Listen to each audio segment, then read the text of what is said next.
Adrian Malik hadn't played the piano in 204 days. Not since the accident.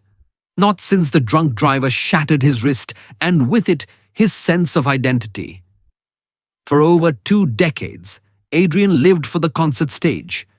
His name had graced programs from Carnegie Hall to Vienna. Then came the crash and the silence. He stared at the Yamaha Grand in his apartment, pristine, untouched. Its glossy keys waited like old friends too polite to ask why he never visited. That morning, Adrian sat across from Dr. Helen Rosario, a therapist known more for her sharp questions than soft sympathy.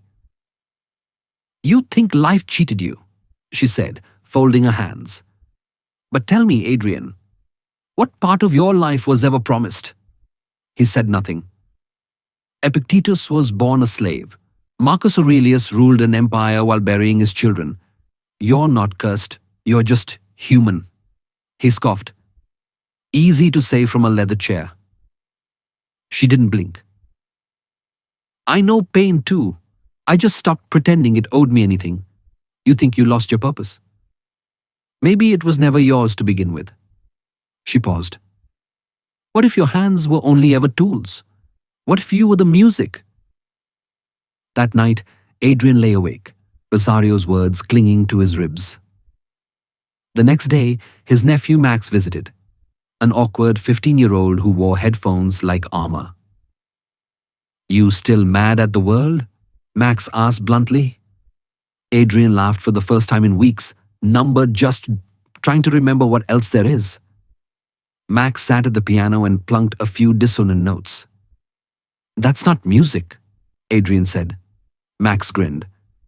"Neither is silence." Weeks passed. Adrian began journaling, walking without his cane. He reread Meditations by Marcus Aurelius. He underlined, "You have power over your mind, not outside events. Realize this, and you will find strength." One morning, he sat at the piano. His left hand trembled.